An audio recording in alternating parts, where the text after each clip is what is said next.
Good morning student. आज हम क्षितिज में काव्यखंड में कबीरदास जी की लिखी हुई साखियाँ पढ़ेंगे। कबीरदास जी का परिचय आप जीवन परिचय आपकी बुक में है, वो आप पढ़ सकते हैं, समझ सकते हैं।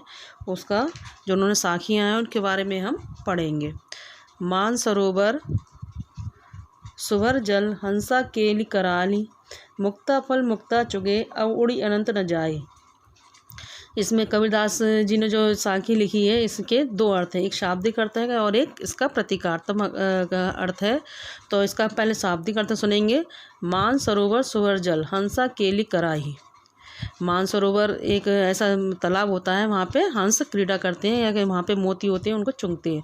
तो मान सरोवर है तालाब, वो सुवर जल वो अच्छे स्वच्छ जल से लबालब भरा हुआ है। हंसा केरी कलाई, और जो हंस है वहाँ पे क्रीड़ा कर रहे हैं, स्वच्छंद होकर खेल रहे हैं, विचरण कर रहे हैं। मुक्ता फल मुक्ता चुगे, तो वो उन्मुक्त भाव से वहाँ पे मोतियों को चुग रहे हैं। अब उड़ी अनंत न जाए, अब वहाँ से उड़कर और कहीं जाने की उनकी इच्छा नहीं है, क्योंकि उन्हें और कहीं पे मोती चुगने को नहीं मिलेंगे। कहते हैं मानसरोवर में ही मोती होते हैं जो हंस चुगते हैं। इसका ये शाब्दिक अर्थ। दूसरा अर्थ इसका हम समझेंगे प्रतीकात्मक भक्त के अर्थ में। तो प्रतीकात्मक अर्थ ये है कि प्रभु भक्ति में लीन होकर भक्त को परमानंद प्राप्त होता है। यानी कि जो मन रूपी सरोवर है, जो मन है ना हमारा, वो मन रूपी सरोवर में भक्ति रूपी जल भरा हुआ है, और हंस यानी कि आत्मा जो है उसको भक्ति रूपी जल में रहकर और भक्ति का आनंद ले रही है। मुक्ता फल मुक्त चुगे, और जो उन्मुक्त भाव से मुक्ति का आनंद ले रहे हैं। जब हम सांसार मोह माया से छुट्टी हो जाती है, जब भक्त होता है वो सांसार मोह माया छोड़ देता है, तो वो उन्मुक्त भाव से मुक्ति का आनंद ले रहे हैं। अब उड़ी अनंत न जाए, और इतने अच्छे और ऐसे तृप्त प्राणी को कहीं भी जाना उद्देश्यहीन अरुचिकर लगता है। यानी कबीर का कहना है कि भक्ति भावना इसमें कबीर की भक्ति भावना इस साखी में प्रकट हो रही है कि जो भक्त इंसान है, जो भक्ति करता है ईश्वर की, वो प्रभु भक्ति में लीन होकर भक्तों में को परमानंद को प्राप्त होता है, और वह सांसारिक मोह माया से मुक्त होकर मुक्ति का आनंद ले रहे हैं। अब इसको छोड़कर वहाँ से कहीं जाना नहीं चाहते, यानी कि प्रभु की भक्ति में लीन रहना चाहते हैं। इस साखी में आत्मा परमात्मा के संबंध का रहस्य समझाया गया है। आत्मा परमात्मा का ही अंश है और वो हमारे हृदय में विद्यमान रहता है। इसे ढूंढने के लिए कहीं अन्यंत्र जाने की आवश्यकता नहीं है। ये इस साखी में कबीरदास जी ने बताया है। दूसरा हम पढ़ेंगे पद। प्रेमी ढूंढत मैं फिरूं प्रेमी न मिले कोई, प्रेमी को प्रेमी मिले सब विष अमृत होए। इसमें कबीरदास जी ईश्वर की सदा अपने भक्त से कि बताते हैं कि जो कबीरदास जी हैं ईश्वर के भक्त हैं, वो अपने जैसे ईश्वर भक्त को ढूंढ रहे हैं। तो प्रेमी ढूंढत मैं फिरूं, जैसे मैं ईश्वर का भक्त हूँ, ईश्वर का प्रेमी हूँ, ऐसे ही मैं ईश्वर के भक्त प्रेमी को मैं ढूंढ रहा हूँ। प्रेमी न मूल्य कोई, परंतु मुझे कोई भी ऐसा ईश्वर का भक्त, ईश्वर का प्रेमी मुझे नहीं मिला। प्रेमी को प्रेमी मिले सब विष अमृत होए।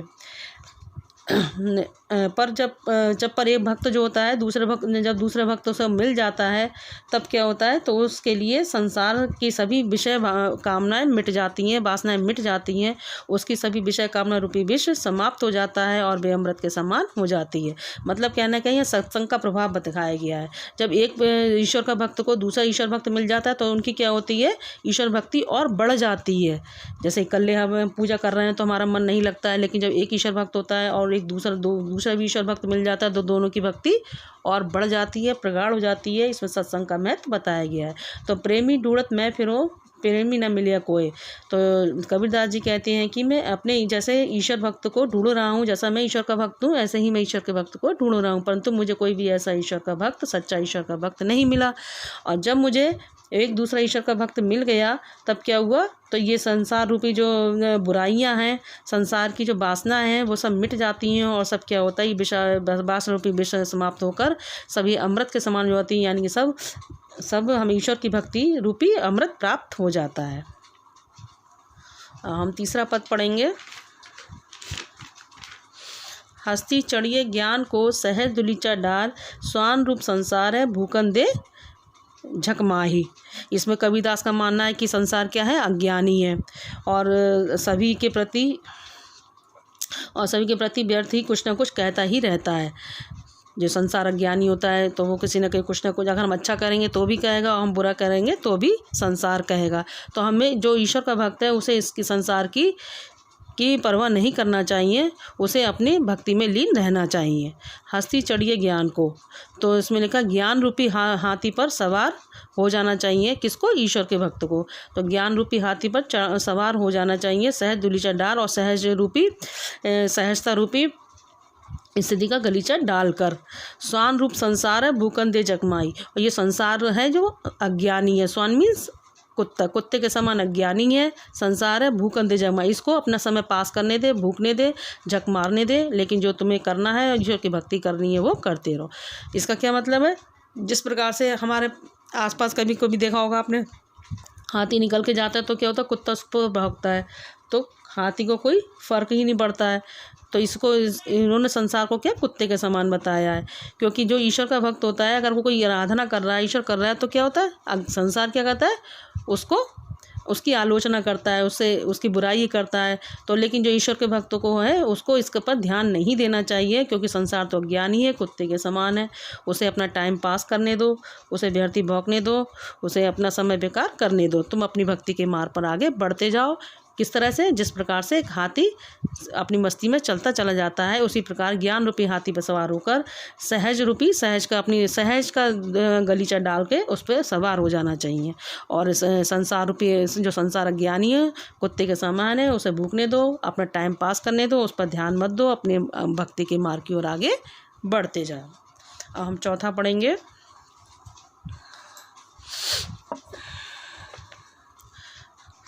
पखा पखी के कार ने सब जग रहा भुलान, निर्मक होई के हरि भजे सोई संत सुजान।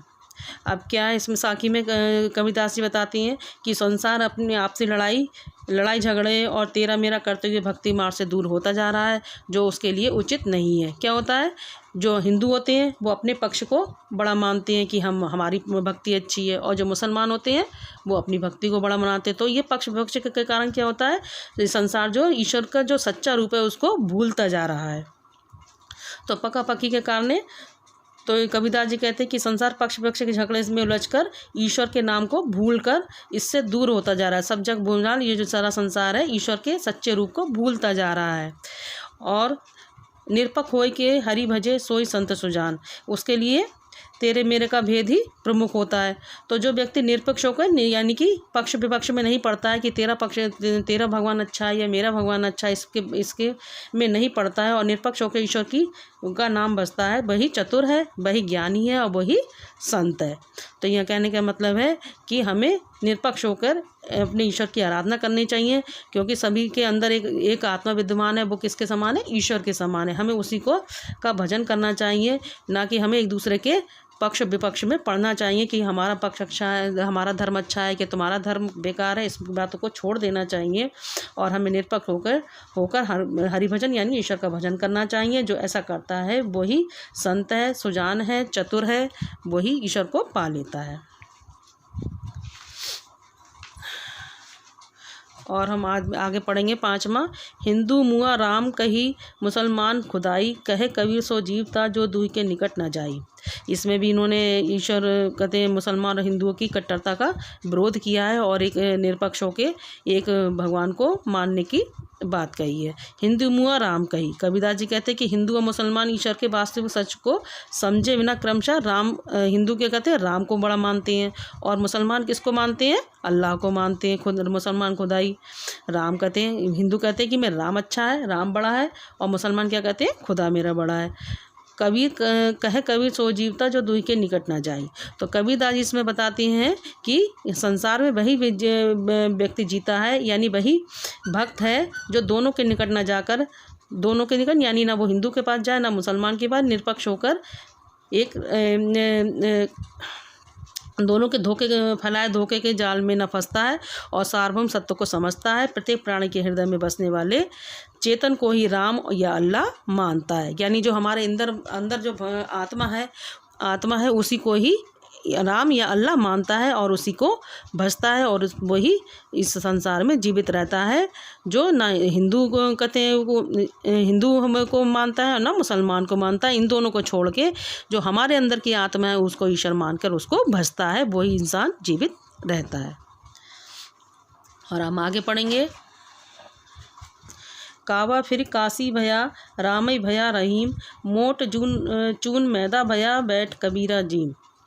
इसमें भी उन्होंने राम और अल्लाह के का खंडन किया है। कहा है कि जो हमारे अंदर एक आत्मा है वही राम और रहीम एक है, कोई अलग नहीं है। इसी का इसमें वर्णन किया है। कावा फेरी काशी भया। कबीरदास जी कहते हैं कि चाहे मुसलमान के पवित्र स्थान धार्मिक स्थल कावा में जाओ या राम या फिर काशी जाओ, काशी भाई, या तो हम कावा जाएं या हम काशी जाएं, कोई फ़र्क नहीं पड़ता, दोनों एक ही हैं, दोनों एक ही भगवान को दोनों एक ही के अंदर आत्मा है। राम ही भया रहीम, जो राम है वही रहीम है और जो रहीम है वही राम है, इसमें कोई फ़र्क नहीं है।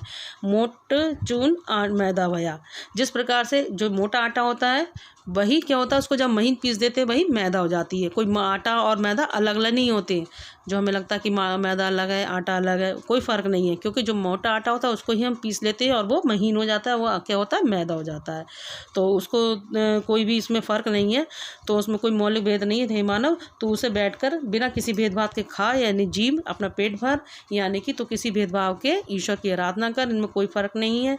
चाहे वो राम हो, चाहे वो रहीम हो, चाहे वो कावा हो, चाहे काशी, इसमें कोई अंतर नहीं है। उन सब के अंदर एक ही ईश्वर विद्यमान है, कोई अलग नहीं है। जो तो अपने अपने मत है कि हम राम के रूप में मानते हैं और जो मुसलमान हैं वो रहीम के रूप में मानते हैं, इसमें कोई फ़र्क नहीं है। सबके अंदर आत्मा एक है, एक ही ईश्वर विद्यमान है। और अंतिम हम पद इसमें पढ़ेंगे। ऊंचे कुल का जन्मिया जे करनी ऊंची न होए, सुमरन कलश सुरा भरा साधु निंदा सोई। अब इसमें इन्होंने कहा है कि जो ऊंचे कुल में जन्म लेते हैं तो ऊंचे कुल में जन्म लेने से कोई बड़ा नहीं होता है।